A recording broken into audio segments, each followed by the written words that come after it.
Okay, we are changing the distributor in a 2000 Nissan 3.3. This isn't a big deal,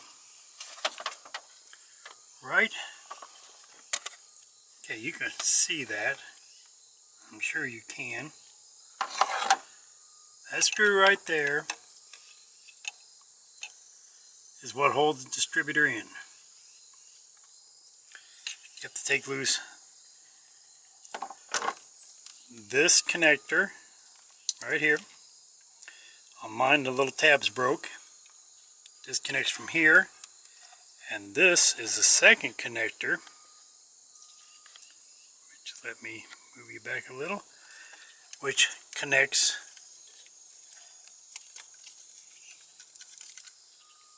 to this connector, which attaches to that prong, which is right now bent this direction, and it usually bends that direction. I had a little trouble getting it loose. It's got just a little tab there. I don't know if you can make that out. There it is right there. And you just gotta push on that and it slides. I would say it slides right off, but it does not. It's usually corroded and rusted, and you gotta fight it off. Okay, when taking these apart, some key factors you have to pay attention to.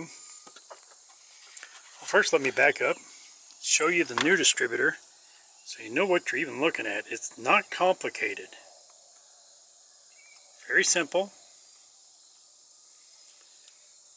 That's where the bolt goes through. There's your gear. That's the plug-in. It goes down. So, let me go get a marker and I will be right back. Okay, this is 12 millimeter. You can use whatever you want. I've got a 12 millimeter on a swivel with an extension.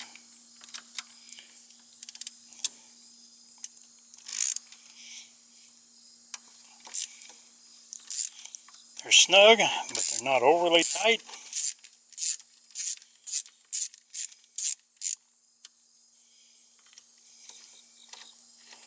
One thing to remember, don't drop the bolt.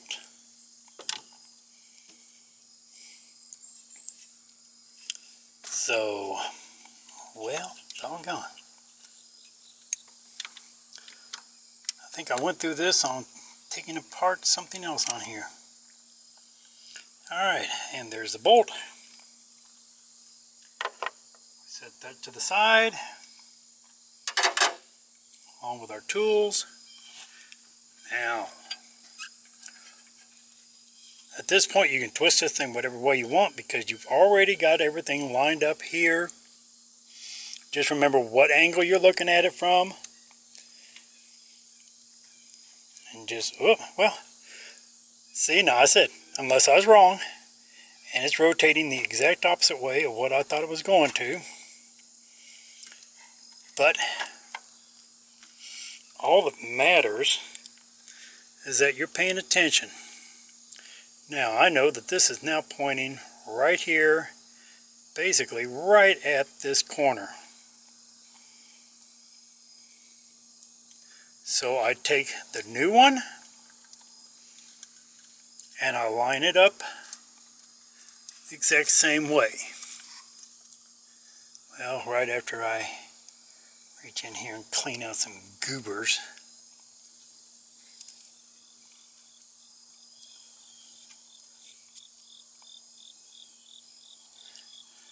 This is where a shop rag would do me a lot of good, huh? Yeah, that's what fingers are for.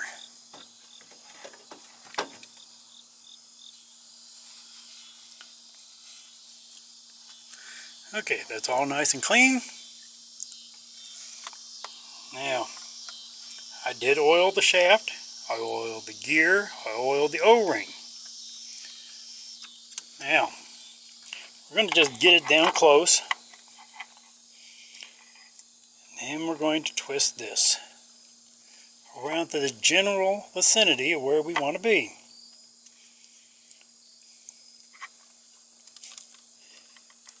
And boy, that was not hard or difficult or anything else.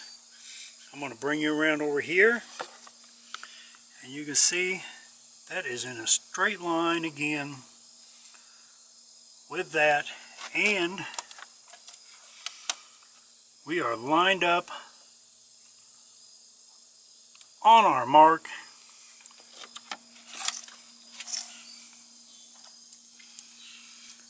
Take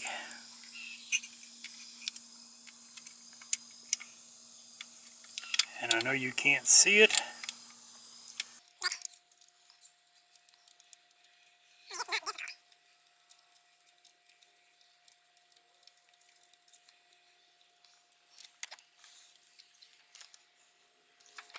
Remember what I said about a little bit of a gap? Okay, I've got just the tiniest bit down there. I don't know if you can see it or not, but it's down there. And went a little too far. You really should set the timing on these, but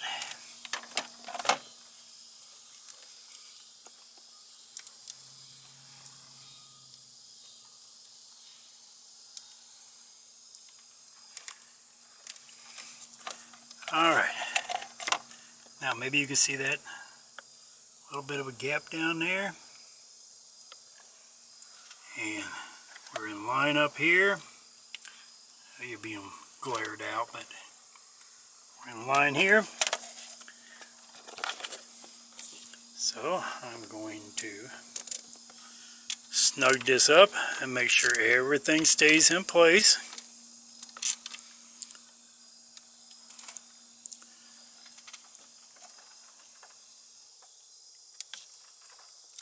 We're still in line.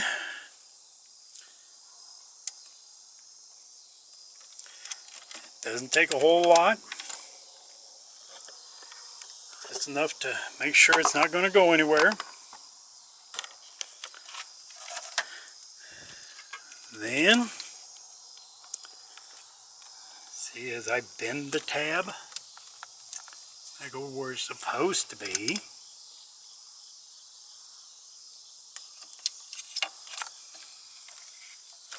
Let's see if I can get a little light on the situation.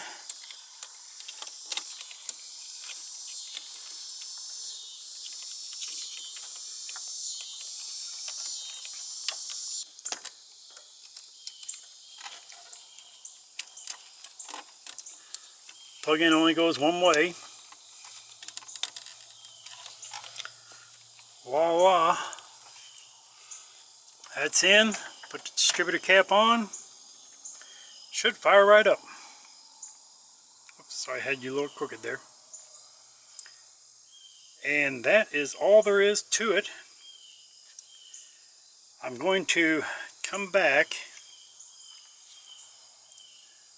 once I get this all buttoned up and show you what I had to do to this one to totally diagnose why I needed the distributor in the first place. And for now, that's all there is to it. Put the cap back on, fire it up, and you're ready to go. Thanks for watching. Like,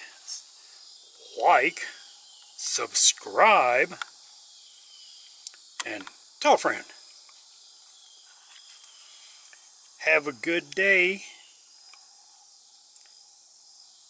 Bye. Alright, I said I would explain why I did this. First thing we got to do is take off the rotor.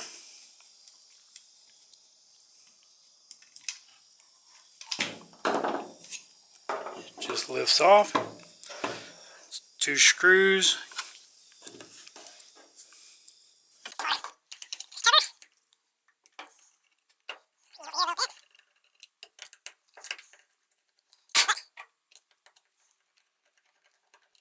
If you look,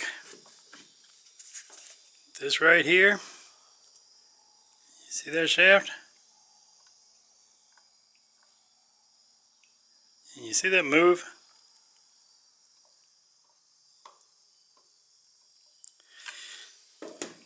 And if the camera audio is good enough, you will actually hear.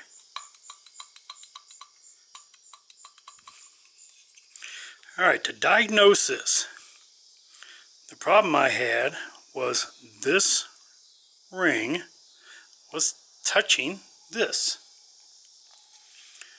the pickup, which is also the cam sensor. This ring has got two sets. These little ones right here, those is when it tells it when to fire. So that big square one, that's your initial one. Like your index. And then this outer one is like a cam sensor. What this car was doing was, you'd be driving along, it just like you took a switch and just went like that, just for a moment, just and just shut it off. To make sure I was right about my assumption, because you could load this thing up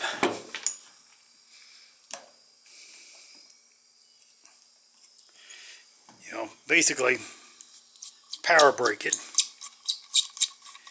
and it would kind of just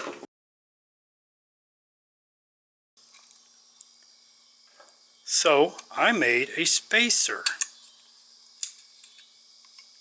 out of cardboard. Very simple, very easy. It's also very stuck. It's not very thick, it's just enough to space it away from the pickup where it was touching. Whenever the shaft would lean towards the pickup, it would touch and throw it off, or when it leaned away. I'm not really sure which way it was going, but this part just swivels and spins and moves all over. But that little piece of cardboard was enough to lift it up to where when I put this back on, it held it away. You could drive it, load it up, whatever. She never missed a lick. Ran perfect. And that's why I replaced the distributor. Now I just got to put all this stuff back together and